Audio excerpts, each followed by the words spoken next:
இன்னைக்கு மரியாதைக்குரிய நமது பெருந்தலைவர் காமராஜர் அவர்களின் பிறந்த நாள் விழாவிற்கு விருதுநகர் சென்று கொண்டிருக்கிறேன். ஆண்டாள் அம்மாவை பார்த்தது, தரிசித்தது ஒரு மிகப்பெரிய பலத்தை அவள் தந்திருக்கிறாள். ஏன்னா இன்னைக்கு அரசாங்கம் நடைபெறுகிறது. அந்த அரசாங்கத்தோட லட்சியா நம்ம அம்மா லட்சியத்தோடு நமக்கு வழிகாட்டி கொண்டிருக்கிறாள். ஆனால் இந்த கோயில்கள் எல்லாம் எந்த அளவிற்கு நம் முன்னோர்களால், பேரரசர்களால், மக்களால் பாதுகாக்கப்பட்டது, அதற்கு என்று நிலங்கள் இருந்தது. அந்த நில வருமானம் கோயிலுக்கு அலங்காரத்திற்கு, எண்ணெய்க்கு, திருவிழாக்களுக்கு, மக்களுக்கு உதவியாக இருந்தது. ஆக உலகத்திலேயே வேற எங்கேயுமே தான் வழிபடுகின்ற இறைவனுக்கோ இறைவிக்கோ இவ்வளவு தானங்களை செய்த நாடு எங்கேயுமே கிடையாது, தமிழ்நாடு மட்டும்தான். ஆனா இன்னைக்கு காலம் காலமாக இந்த தமிழ்நாட்டில் தான் கோயில் சொத்துக்கள் சூறையாடப்படுகிறது என்பது நமக்கு மனதிற்கு மிக மிக மிக வேதனையாக இருக்கிறது. கோயில் சொத்துக்கள் அந்த பகுதி மக்களுக்கு பலன் தரும் அளவிற்குத்தான் கொடுக்கப்பட்டது. ஆனால் எவ்வளவு பேர் அதை உபயோகித்தாலும் பயன்படுத்தினாலும் நிறைவாக அது கோயிலுக்கானதான்.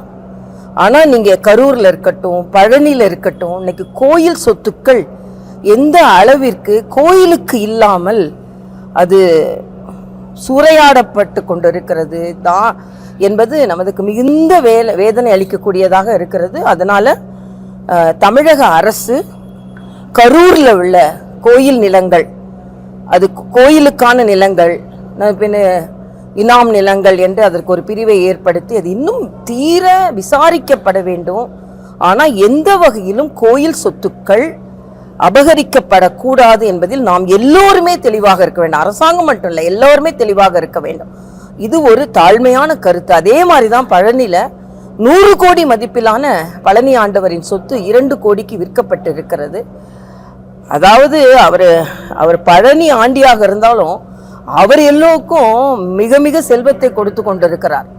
ஆனால் அவரோடதையே சுரண்டும் அளவிற்கு நிகழ்வுகள் நடைபெறுகிறது என்றால் நம்மளால் ஒத்துக்கொள்ள முடியாது. அதனால தமிழக அரசு ஒவ்வொரு கோயிலுக்கும் எவ்வளவு நிலங்கள் இருக்கிறது, எவ்வளவு ஆக்கிரமிப்பு செய்யப்பட்டு இருக்கிறது, அதற்கான சொத்துக்கள் எவ்வளோ, எந்த அளவிற்கு அரசாங்கம் அதை பாதுகாக்கிறது என்பதை முழுமையான அறிக்கையாக தயார் செய்து மக்களுக்கு கொடுக்க வேண்டும் என்பதுதான் எனது கருத்தாக இருக்கிறது, எல்லோரின் கருத்தாகவும் இருக்கிறது.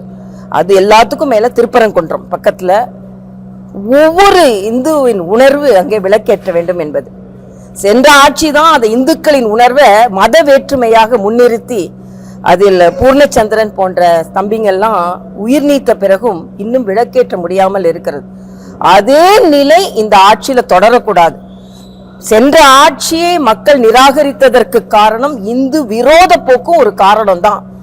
ஆனா இந்த ஆட்சி அந்த இந்து விரோத போக்கை கைவிட்டு இந்துக்களின் உணர்வுக்கு மதிப்பளிக்க வேண்டும்.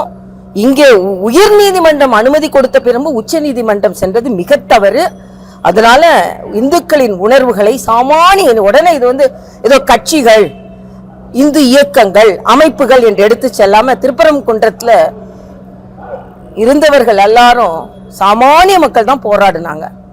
அதனால இந்த அரசு இந்த இந்து கோயில்கள் மீதும் இந்து மத உணர்வு மீதும் இன்னும் அதிக அக்கறை எடுத்துக்கொள்ள வேண்டும் என்று நான் கேட்டுக்கொள்கிறேன். ஏன்னா நாங்கள் இந்து என்று சொன்னால்